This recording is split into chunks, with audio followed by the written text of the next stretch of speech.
And there are strange things done in the midnight sun by the men who moil for gold.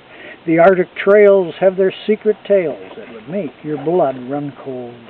The northern lights have seen queer sights, but the queerest they ever did see was the night on the marge of Lake Lebarge. I cremated Sam McGee. Now, Sam McGee was from Tennessee, where the cotton blooms and blows. Why he left his home in the south to roam round the pole, God only knows. He was always cold, but the land of gold seemed to hold him like a spell, though he'd often say, in his homely way, that he'd sooner live in hell. On a Christmas day, we were mushing our way over the Dawson trail. Talk of your cold through the parka's fold, it stabbed like a driven nail. If we'd close our eyes till the lashes flows, then sometimes we couldn't see. It wasn't much fun, but the only one to whimper was Sam McGee. And that very night, as we lay packed tight in our robes beneath the snow, and the dogs were fed and the stars o'erhead were dancing heel and toe, he turned to me and, "Cap," says he, "I'll cash in this trip, I guess. And if I do, I'm asking you that you won't refuse my last request." Well, he seemed so low that I couldn't say no. Then he says with a sort of moan, "It's a cursed cold, and it's got right hold, and I'm chilled clean through to the bone. Yet 'tain't being dead that's my awful dread of the icy grave that pains. So I want you to swear that foul or fair you cremate my last remains."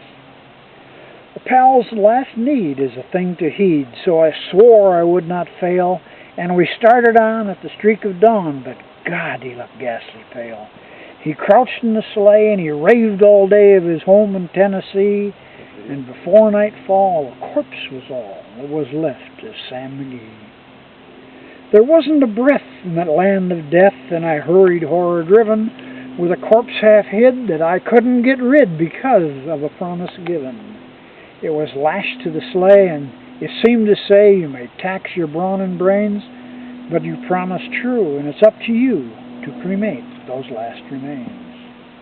Now, a promise made is a debt unpaid, and the trail has its own stern code. In the days to come, though my lips were numb, in my heart how I cursed that load. In the long, long night by the lone firelight, why the huskies round in a ring howled out their woes to the homeless snows. Oh, God, how I loathe that thing. And every day that quiet clay seemed to heavy and heavier grow. And on I went, though the dogs were spent and the grub was getting low. The trail was bad and I felt half mad, but I swore I would not give in. And I'd often sing to the hateful thing, and it hearkened with a grin, till I came to the marge of Lake Lebarge, and a derelict there lay. It was jammed in the ice, and I saw in a trace it was called the Alice May. And I looked at it, and I thought a bit, and I looked at my frozen chum. "Then here," said I with a sudden cry, "is my crematorium." Some planks I tore from the cabin floor, and I lit the boiler fire. Some coal I found that was lying around, and I heaped the fuel higher. The flames just soared, and the furnace roared in such a blaze you seldom see. And I burrowed a hole in the glowing coal, and I stuffed in Sam McGee. Then I made a hike, for I didn't like to hear him sizzle so.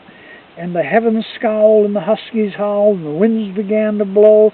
It was icy cold, but the hot sweat rolled down my cheeks, and I don't know why. And a greasy smoke in an inky cloak went streaking down the sky. I do not know how long in the snow I wrestled with grisly fear, but the stars came out, and they danced about ere again I ventured near. I was sick with dread, but I bravely said, "I'll take a peek inside. I guess he's cooked, and it's time I looked." Then the door I opened wide, and there sat Sam, looking cool and calm in the heart of the furnace roar, and he wore a smile you could see for a mile, and he said, "Please close that door. It's fine in here, and I'm greatly fear you let in the cold and storm. Since I left Plum Tree down in Tennessee, it's the first time I've been warm." There are strange things done in the midnight sun by the men who moil for gold. The Arctic trails have their secret tales that would make your blood run cold. But the northern lights have seen queer sights, but the queerest they ever did see was that night on the marge of Lake Lebarge I cremated Sam McGee. Pretty good, huh? Pretty good. So if you get cold tonight, all you gotta do is think